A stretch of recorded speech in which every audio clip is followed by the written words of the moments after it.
Okay, so we have here with us Dr. Dooley and Dr. Wanjala from Vanderbilt, and they're going to introduce themselves and tell you a little bit more about them.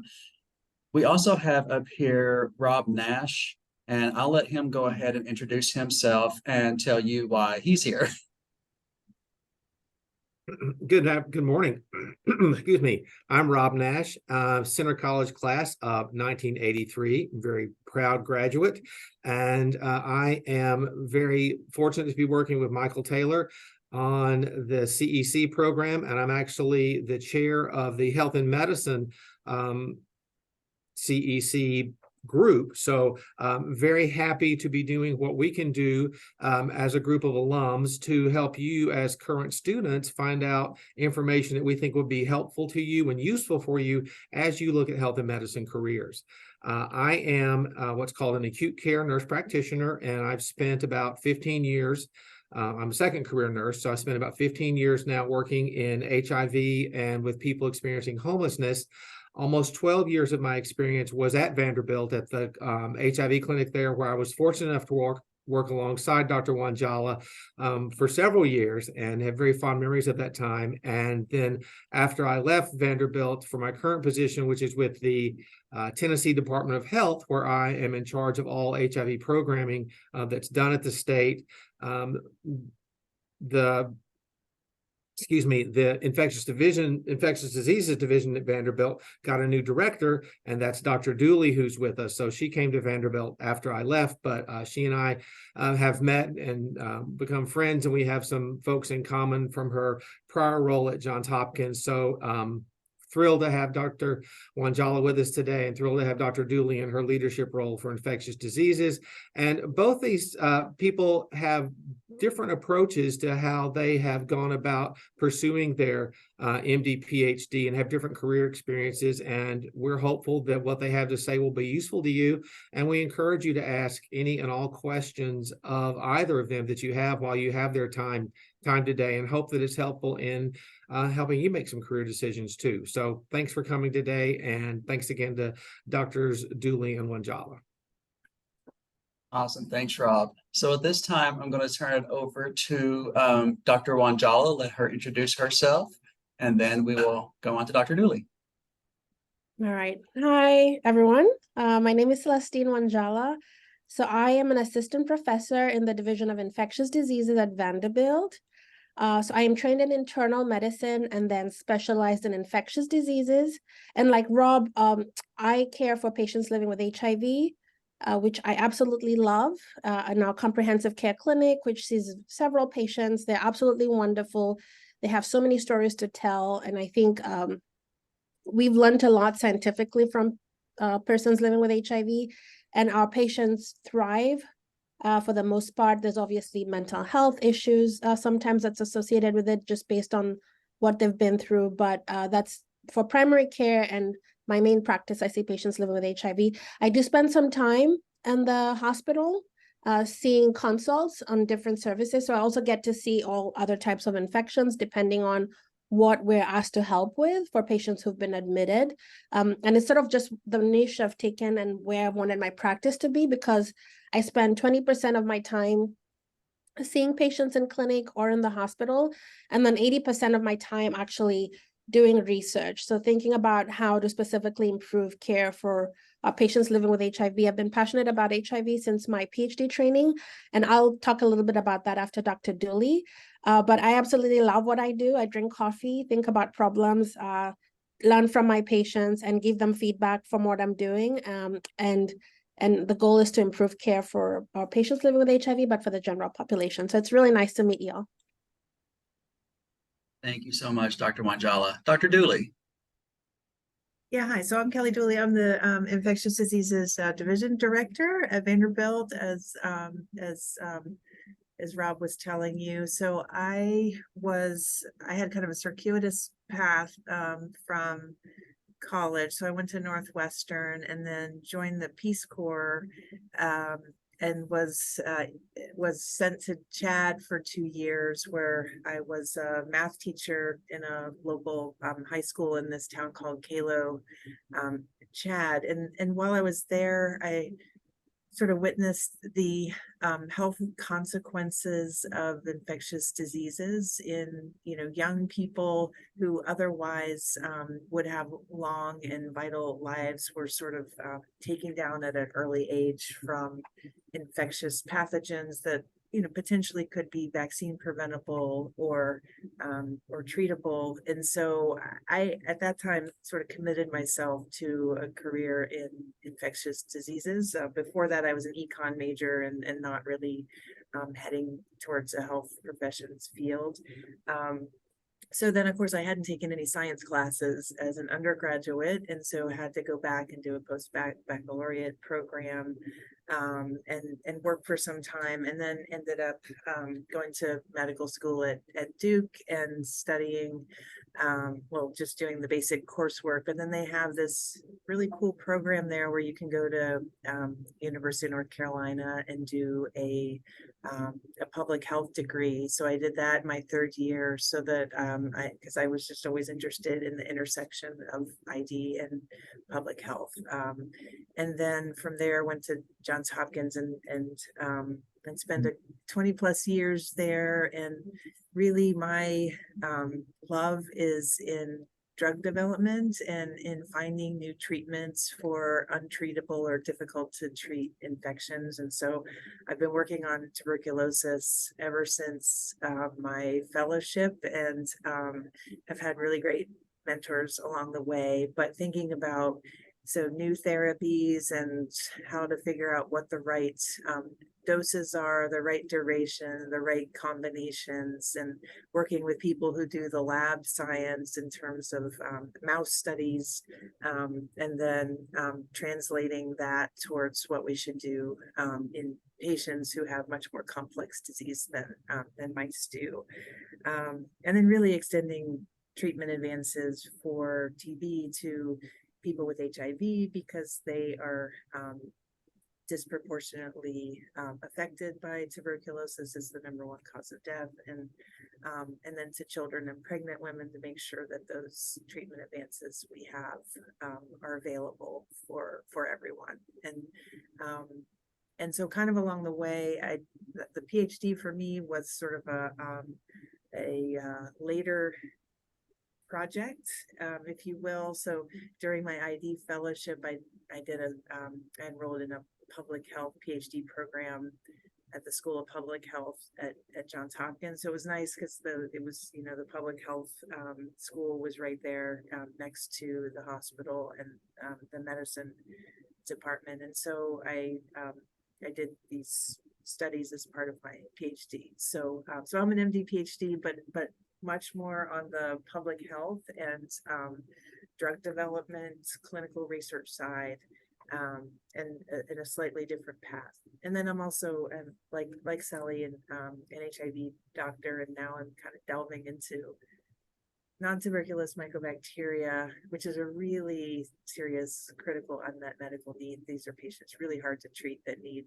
months and months of antibiotics that are kind of hard to tolerate and not very effective. So I think we can do better for those patients. So I'm committed to working on that now.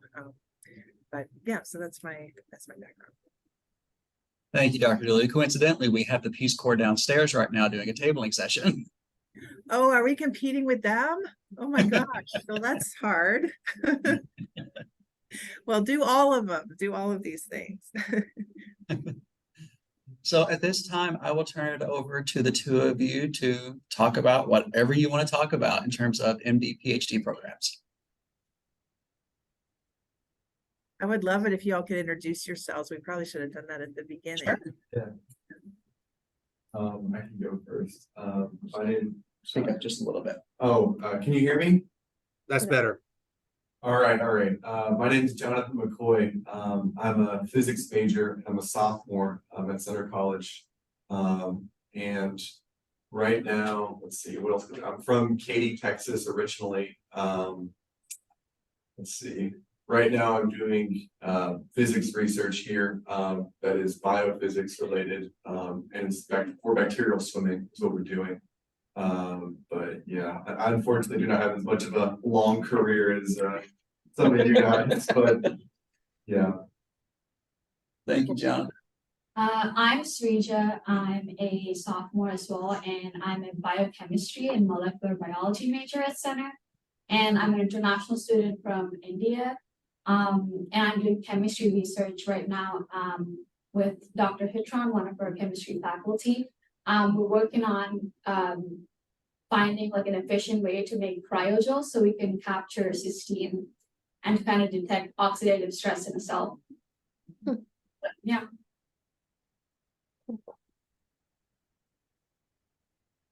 This is a good time to be thinking about, you know, this path. So I'll just say real quick. I came in as an international student, and when I first came to the U.S., so I knew I wanted to do medicine from like when I loved science from high school. But then I was in Kenya. Then I decided after high school, I actually got a full scholarship to go to Moscow to study medicine. And then because in Kenya, like India, it might be you can go straight to med school after undergraduate. But as it were, you know, my mom had a problem that I was going to go to Russia. She thought I'm not great with languages. So she's like, you're not going to finish your degree. You'll come back and you'll be my burden. So as an alternative, my aunt was doing her PhD at some college called Emporia State in Kansas. And so she said, oh, with her scores in SAT, I can easily get her scholarship to come here. So that's the only way that my father said, okay, fine. That seems like a reasonable alternative. So then I made my way to Emporia State, which is in Kansas. And I, as an international student though, at that time, KU was the only med school. And so we would go for this. So I did some biology research, you know, with my biology teachers. Empire State is a teaching college. So most people who graduate from there want to go be teachers. And so, but, you know, from the first year, they made us do a 4-year plan. If you want to go to med school, this is what you have to do. So I had great mentorship at, like, they do freshman orientation, and at the freshman orientation, they made us do a 4-year plan at that time. And I think that was really helpful in you know, retrospectively, because I used it all the way through my training for 4 years. But anyway, KU was the only med school in Kansas, and they did not take international students. And the statistics at that point was 1 in 100. And so the career advisors would tell me, well, you're not going to get into med school. You should pick another career because you're a foreign student. But my physics teacher, there's a physics tie here, Dr. Moore, he's now deceased. He went to Cornell. So he said, Celestine, you need to go to either Cornell or NYU as a transfer, because that's how we're going to get you to med school. Because if you stay here, you're not going to go. So I told my folks, I've been told that I need to go to Cornell or NYU. So I applied for a transfer to both Cornell and NYU. And I got into both. And my uncle who lived in New York City said, no, she cannot go to New York City. So I ended up at Cornell because he thought I would focus there. It's in the boondocks, which ended up being fine. And so while I was there, then I met a student who was a year before me, and she said her father was a doctor. So in my family, I have no physicians, right? So my mom she finished high school and then did like a small like training program to be a secretary. My father was supposed to come to University of Wisconsin to do engineering. He couldn't afford a plane ticket, so he did accounting at a small college. So I had no doctors in my family. But anyway, but when I got to Cornell, there was a student, I'm still very good friends with her. We do research together. She's now at Harvard actually doing her residency after taking time off. But she was like, oh, there's this thing called MD PhD.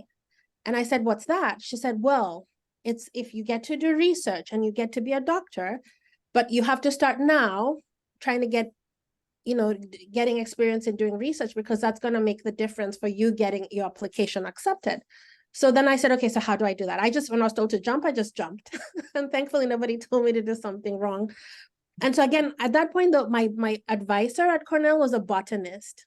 And so I'd go to his office, he, you know, smoked pipes, really good guy, but he had no idea, right, how I needed to go to med school. So I showed Tekla my 4-year plan, and she said, okay, this is the office you go to. This is the advisor everybody likes. So I made an appointment with her, and I said, I need you to help me just make sure I have all the classes I need to apply for med school when I graduate. So I found a lab, I did some research. I really enjoyed it. So I found that I enjoyed it, which was good. I love to be in the lab, and I love to ask questions, and I love to work in teams. And so at that point, And then I knew what it was to be sort of in that environment. And of course, this was an undergrad, so they were not really physician scientists, but I think they were great PhD scientists. But after that, I realized I needed to take some time off and actually do a little bit more research just to be sure that I liked it. And then also, I felt that as an international student, I didn't have much of a chance if I didn't pad myself with a little bit more research and some publications at that point. So essentially, that's what I did. I took 2 years off. I went to Columbia, worked in a research lab, did some publications. And then even still then, I applied to only MD programs because even at Cornell, I was told I wouldn't get into an MD PhD program as an international student because MSTPs, the federal funded would not pay for an international student. And so I applied to Jefferson as one of the places for MD PhD because they had a private fund, an endowed fund for MD PhDs. And so I went, did my interview, and then they called me the next day. They said, "We have a spot for you. Will you come?" And then the rest is history. And so that's sort of how I ended up. I never knew what an MD PhD was.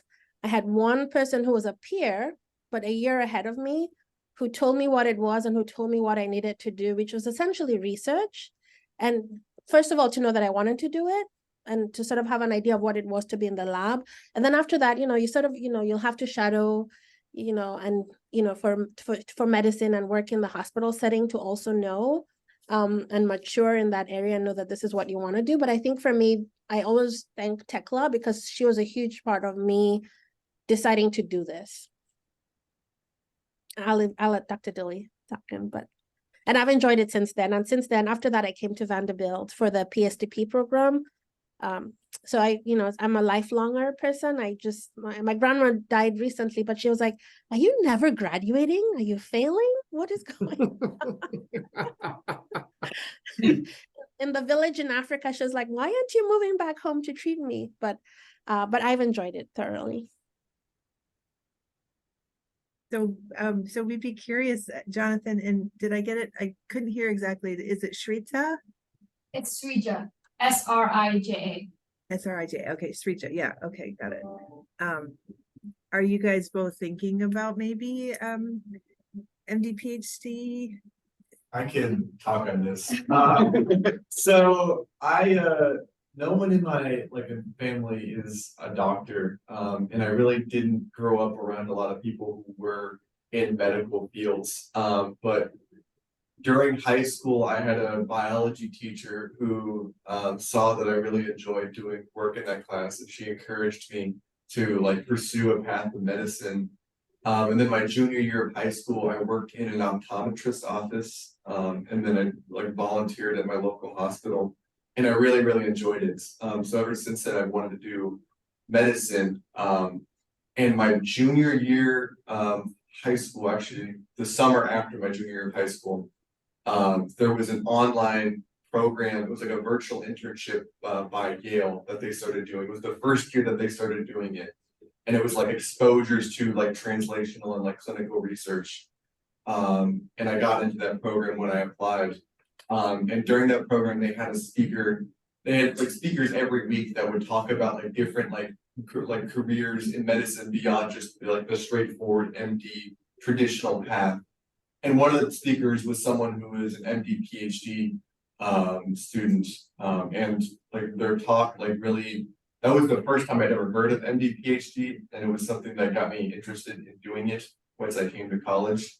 So as soon as I could, I started doing research here with my physics professor, and I really, really enjoy it. And I know that it's something I want to continue doing as much as possible. But yeah, that's kind of where I'm at right now. But it's a little bit challenging because it's such a small school, and it sometimes feels like I'm going down the much less trodden path. There's only 2 of us in this room. So yeah, sometimes it feels like it's hard to know what I'm doing, if it's the right thing, but yeah. I think for me, it's that I've always been interested in medicine. I mean, I've had very, very extensive clinical experience and medical volunteering back home in India. And coming here last year, I was kind of worried if that sort of interest in a clinical setting would kind of vanish if I worked in like an American clinical setting.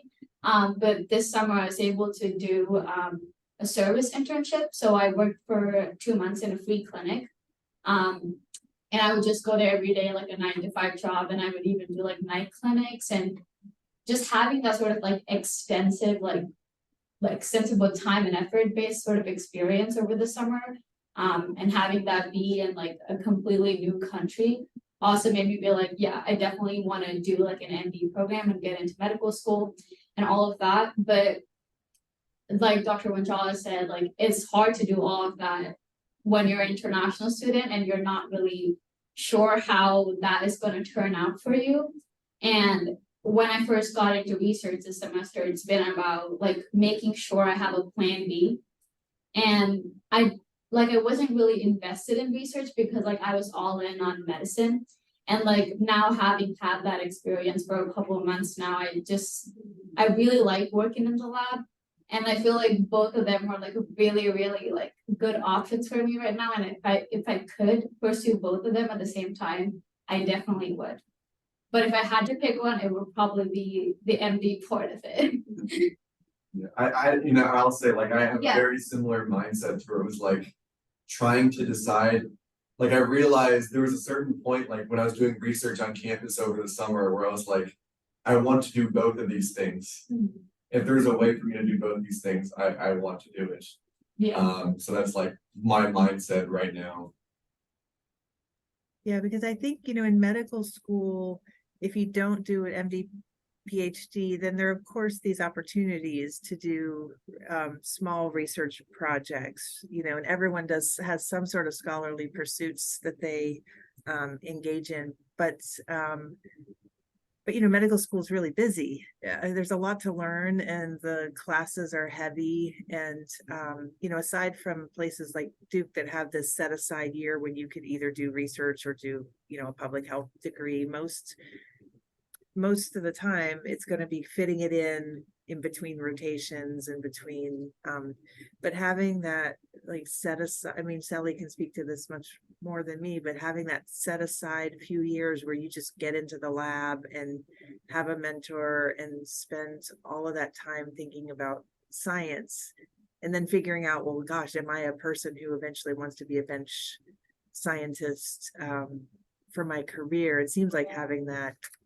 And I also don't know, Sally, if you go the MD PhD route, does that is it paid for? Does it make it less it makes it less expensive, right? Because you don't have to pay for medical school. It's a paid for deal. Anyway, you can speak to all that better than me. Yeah. So yes. So that was another thing that was, I even forget, I got into a school in Uganda, med school, after graduating, and but it actually ended up not being, anyway. So with regards to, I think, economics, so if you get into an MD PhD program, most of them, so you have MSTP, like, which is funded by the NIH, but then many also have now some level of private funding where they can have endowments so that you don't have to be a citizen. So you just, when you're doing your applications, you need to look into that. But it's, so your tuition is fully paid for and you get a stipend. So when I did it, so it's 8 years, right? So you're taking 4 more years than your peers. I think now they're pushing it towards, I tried to see if I could be done in 7 years, but my mentor said no. He's like, you took 6 months off to have a baby, which I did have. I actually had my 2 children during my 8 years of training. Because again, I think when you're in the lab, it's a little bit more flexible. So that's just another thing. I think sometimes you think 8 years is a long time, but it goes by pretty quickly. But it's the program is fully funded for, and you get a stipend, and the stipend back then was like, oh, you just get paid like a PhD student. So depending on where you're going, it'll vary based on the institution and the city and the cost of living. And back then it was like $26,000 a year, but now I'm sure it's a little bit more than that. So that's one other perk. So that as much as when you're done with training, you have 4 years of funding, of salary potential that you might think of that you've missed out on because you were training. However, I think in the long run, if this is what you want to do, it's totally worth it. Yeah, so that's a good point.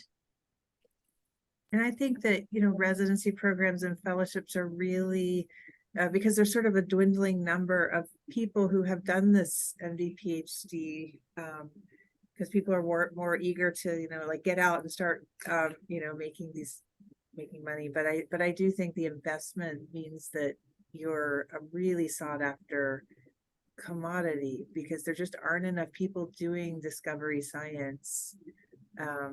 And so it's kind of I feel like people can mostly write their ticket after they've done that type of training. So Yeah.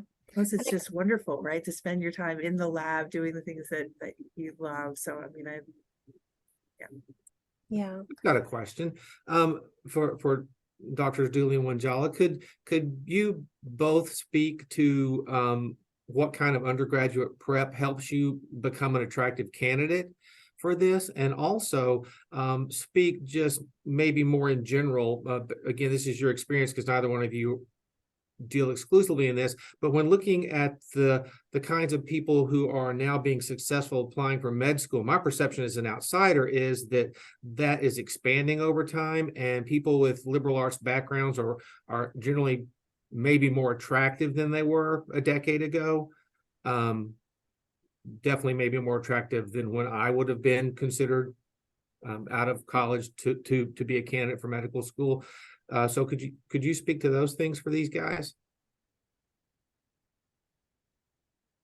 I mean, I think, like Sally, your story that you went to these prominent, you did some time in prominent, well-known labs, and that you maybe as an undergraduate couldn't get in all of the research productivity that you thought would be attractive to medical schools, and just took some years to do some extra things.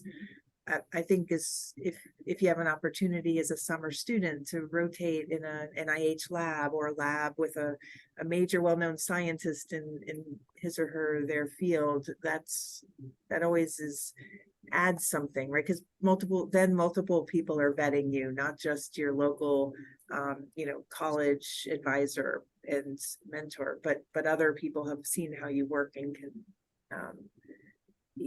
yeah, I don't know, Sally, what you would say. Absolutely. So like my friend Tekla, so she was a citizen. So the summers before she went to Merck, I think Rutgers also had a program. So there are these summer programs where people go and it's intensive research, and at the end they have an abstract. They're structured enough that people come up with a solid thing that they can put on the applications. I did not have that. I couldn't work off campus. I couldn't apply to so many of these programs because it needed to be a citizen.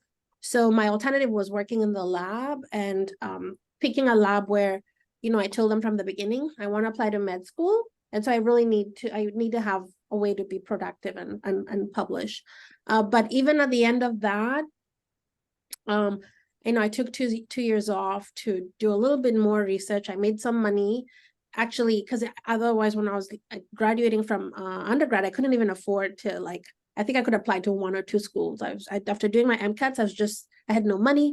I'm the second born of 9 children. And so I wasn't going to ask my parents. So that was another thing, is I did it to gain experience, but also to have money to be able to apply to more schools to travel. And I don't know if they're making people travel now for interviews, but at that time that was a hindrance. And so it was one of the things that I did. But I think just getting that experience within, the other question you had was liberal arts versus not. I think actually it's always been encouraged, even when I was studying, to do something that you're really passionate about.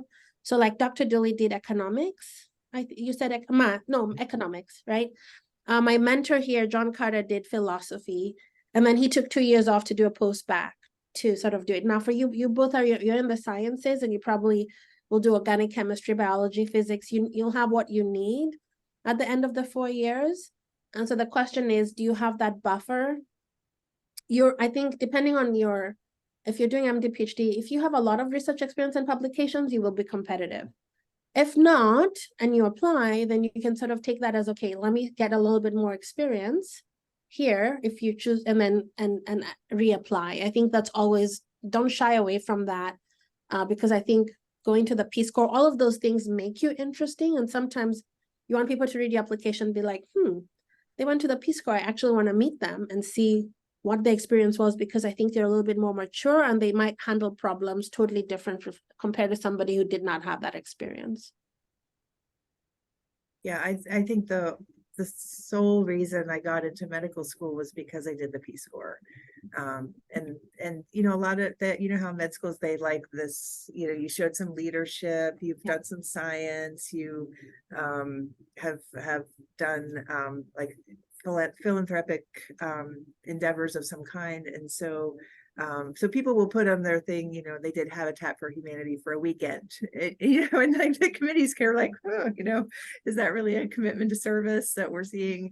But then you do Teach for America, or you do Peace Corps, and these are the kind of things that are like longitudinal, in-depth service commitments. And I mean, I don't know if that's the right thing to do if you're looking towards like MD, PhD, and you know, you want to do like bench science rather than clinical research. What ended up doing, but it did really help. I mean, that, you know, I had a decent grade point average, but lots of people have that. They're like, what makes you stand out from the sea of people that all did well in college? And those are the kind of things I think that help.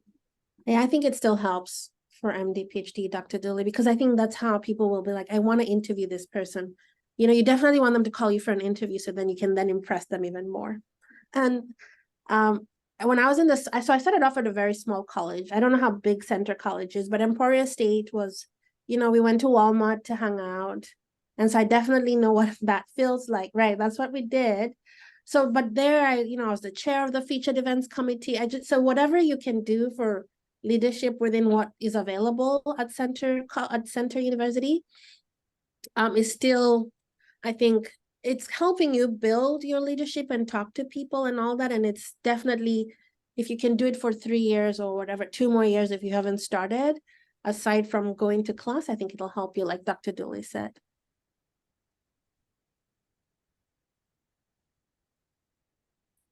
What questions do you have?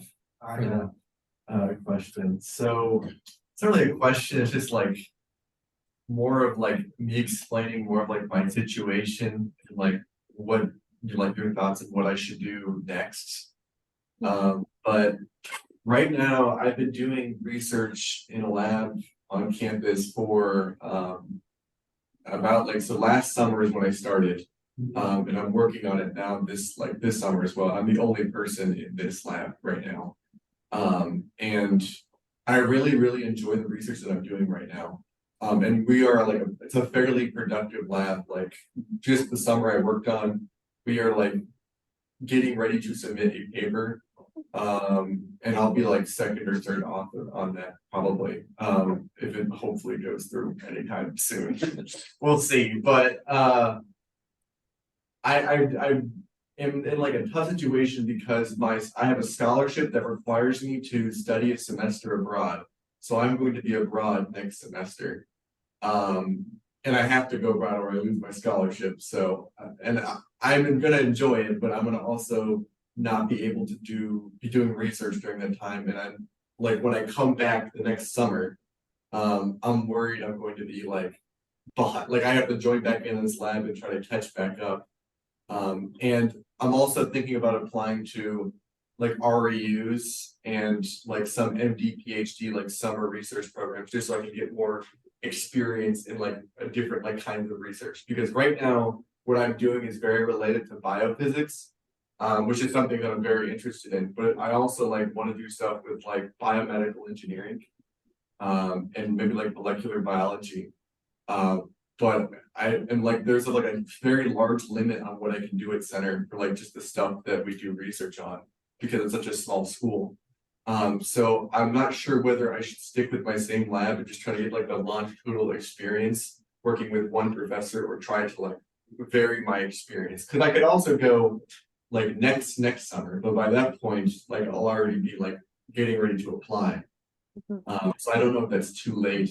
And I want to like get more, experience in different areas. So, any thoughts? I can start. I think, especially if you're gonna already have a publication, I would not, do you know where you might go for your for your study abroad?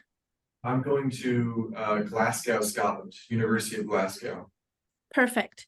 So you start looking up somebody and you're there for a semester. Yeah, So you start looking up labs where you could use some of the biophysics experience you already have and have your mentor reach out and say, this is a stellar student. He needs to learn a little few more techniques. We're writing a manuscript. And so you're sort of still potential, even if you don't spend that much time, if you're able to go to the lab and if you're able to find a lab there, one that's similar. If it's not similar, it'll still be add on to your experience. Because, again, we're not so, the whole thing is you're showing the interest that you're showing in the MD PhD that's telling the institution, let's invest however much money we're going to invest in this person for 8 years, because we think that they are truly interested and they're going to stay in this path and become one of the physician scientists that are dwindling. That's how the person who's interviewing you and selecting you is thinking about it. So showing consistency, but not necessarily in the same place, I think is okay. And this might actually open up a way for you to find a place there, whether if it's not biophysics, it could be molecular biology or even bioengineering, and learn new techniques. And because you've done research, you might actually be of help to them as well, as much as they're also teaching you in that environment. So I definitely would not delay it. And then with your current group, we're in the day and age of Zoom, right? And obviously you'll be in Scotland, you'll be having fun, and we don't want you to but you can always say, I want to sort of stay in touch and help with the manuscript so that you're not out of touch completely and that you can potentially still be involved by being in the meetings and seeing what's new. And so that when you come back, you could still stay in the same group, but you would have had another additional mentor potentially at the University of Glasgow. Yeah, and they have a School of Molecular Biosciences, and they have like I don't know, protein and peptide interest group meetings. I'm looking at their website, and so if you just go and sort of hang around, integrate yourself, set up before you leave, set up some meetings with people that are in, and even if it's just you're kind of hanging around and you can't get into a lab and do any stuff, still you get to be known, and you never know what will pop up. But I think you can cold call or cold email someone, I'm coming as a student, I'm really interested in what you're doing, could be a chance I could meet with you before I arrive or after I arrive. And people are always generally super open to students that reach out to them. But take it as an opportunity that you're going on this study abroad, because it's really such a wonderful experience to spend time elsewhere. Yeah. Well, like a follow-up to that is like for like this summer, the coming summer. So this last summer I stayed on campus and I did research with my physics professor here, and I'm still doing research with him. Like next summer, would it be better, do you think, for me to stay in that lab and continue like working on our next project, which is what I'm working on right now, or apply to like a MD PhD research, like Vanderbilt has a summer research program for MD PhD, or like some RAUs.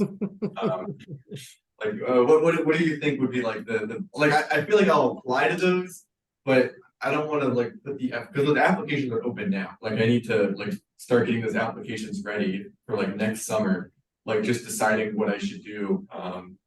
And like where should I like dedicate my time to like get the most out of my undergraduate years and like learning how to do research.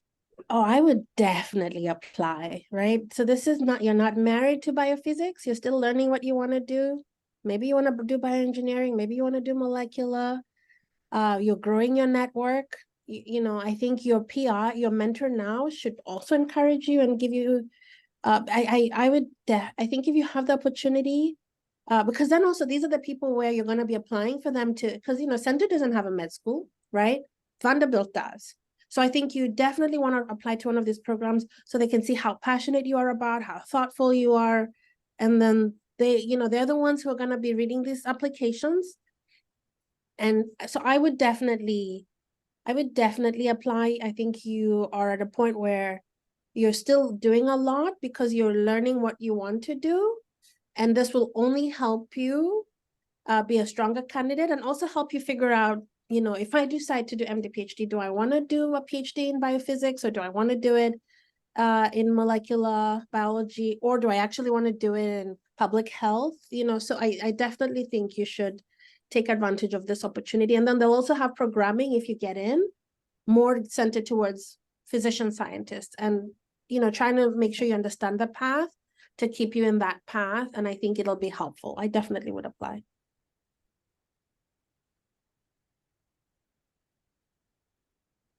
I had similar questions to Jonathan, because I'm going to be studying away in New York, hopefully next fall. And I had a very, very similar question, but your answers really helped with that.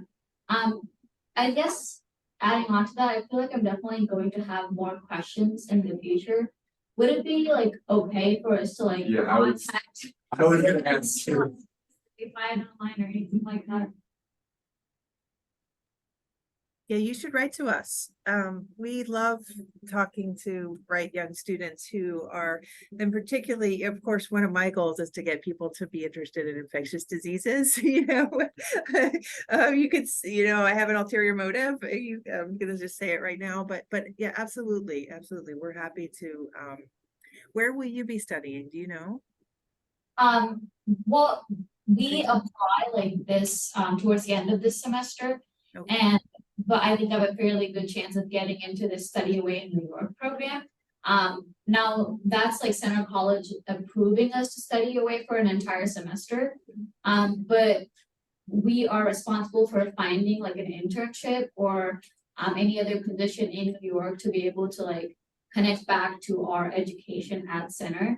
And I'm hoping to kind of do research in New York. I'm not exactly sure where or how that's going to play out yet, just because the opportunities are quite limited for international students. So I'm still looking into that. But I'm hoping to be able to have like a solid thing by the end of the semester. What have other international students done, or are you the first one that you know of doing? So the New York program is like mostly students of when there are international studies or theater majors. So there's not much like precedence for STEM international students going there. So I'm gonna kind of like set that path myself. That's interesting. And so it's sort of like you find somebody like at Mount Sinai or at Columbia and say, I'm a center student, I need to come, and can I work in your lab, or how does that work? Yes, pretty much. And it would have to be for the entire fall semester. And do they pay, like, so do they fund you, or how does that work? Do you, like, when you go to University of Glasgow, I never did study abroad, so I don't know, how does this work? Yeah, so the programs, Center does a lot of study abroad, like that's their main thing, pretty much. But the way that Glasgow works is kind of special because like I will be actually enrolled in the University of Glasgow and I will be like taking classes there. I think I'm like the only physics major to ever go on this program. But and a lot of pre-med people have gone there in the past, and I'm going to like take a biology course there. They have a class called medical physics, which I'm really excited for. And yeah, I'll be just attending the university like as a student. So I mean, it's just like one of the things that's like making me like doubt I can do research there is like working in a foreign lab. Like I don't know how it works in the UK, like the way that they do stuff as well. It's just and the way they do physics as well is they do the order very completely differently. So I'm worried they're gonna like expect me to know things that I don't actually know yet. It's just like I don't know. It's a bit tricky. It's what I like. Oh, no, it's a learning opportunity, so you do it. Like, you know, they tell you to jump high, you jump high. So it's a learning opportunity, so no one should and you know, they know what you know and they know what you don't know. So don't fear looking for opportunities because you think it's different. I think there's something called global immunotalks where they sort of have all these people who are fantastic immunology, who give talks on YouTube for free. But it's interesting, many have been immigrants who came to study here or want to study abroad. People do it all the time. You might be in a lab where people studied here and went back. So I think metric system, sure, maybe that's different, but you'll pick it up, right? if they don't use if they don't use, so I would not shy away from doing it. And believe me, for undergrads, the expectations are low, right? Yeah. And then if you surpass them, great, as long as you don't burn the lab. So Well, the other thing too is like they have a really like giant graduate school there, so I would have to be working with like graduate students in like a lab with like other, and that's Right. okay. That's what Dr. Dooley said. It even means just sitting there and learning by osmosis, just because you see how they operate and what they're, even if they say, can you read this? Can you take this paper, read it, and highlight the most important things, and let's go over it. That's an experience for you, and it goes on your CV. So I would not shy away from, if they make you cook the coffee, they'll do it for a week, right? But you'll do other things. I mean, they won't, but I would just not shy away from it. One of my sons was a biology major, biology music major at Davidson College, and he spent a summer at one of the mouse labs at Vanderbilt. And he was the only undergraduate, and everybody else was a graduate student, and he learned a ton.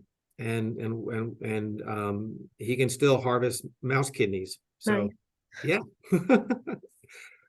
But so don't let anything stand in your way. Everything is an opportunity. I hope you both have heard that loud and clear from these physician scientists today.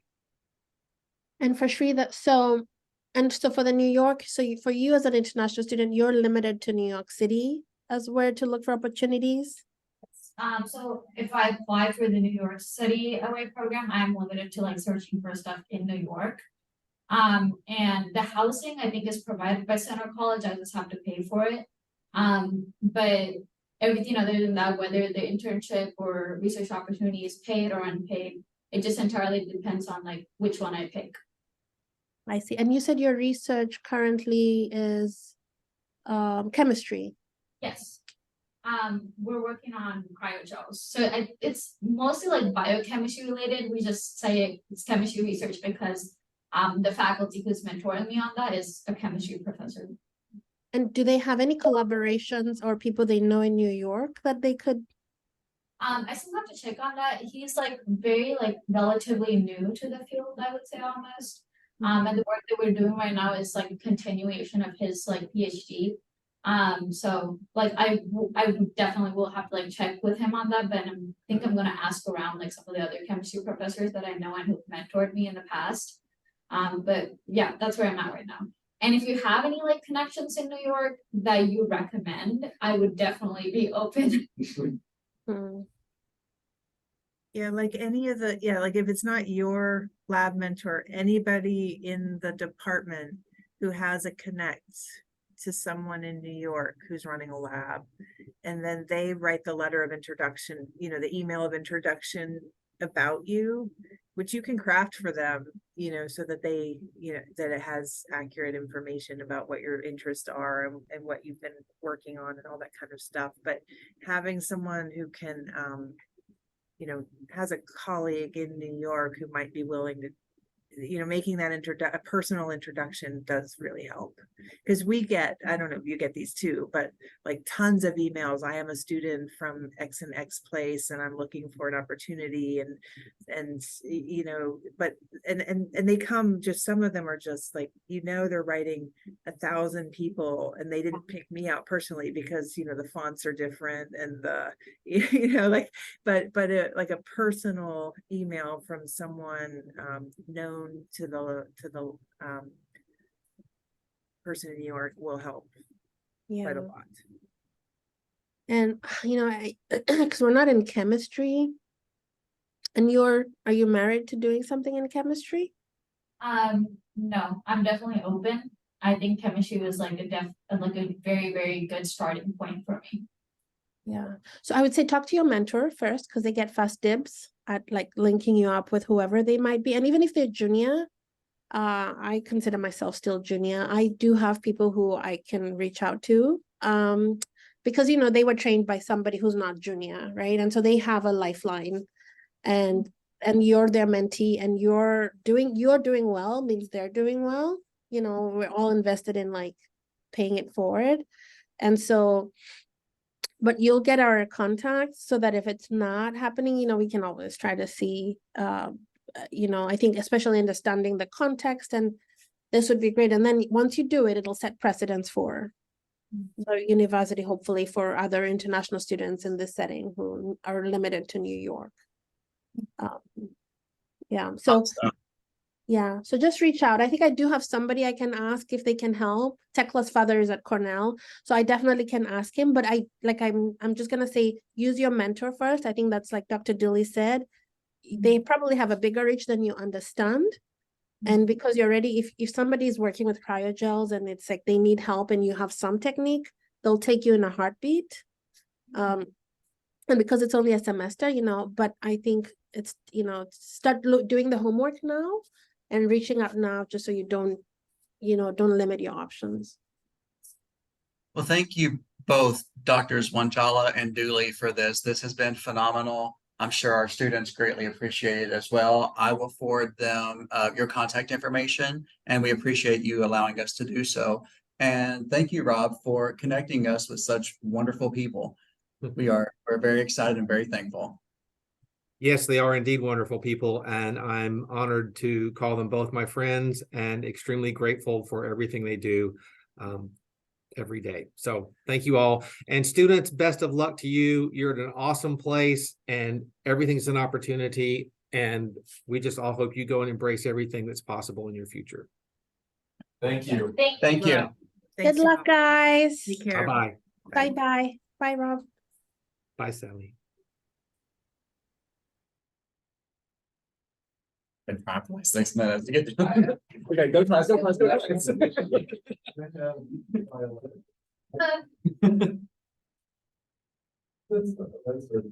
Yeah, like 3 minutes. I found them on the LinkedIn. Thank you. Thank you. Thank you.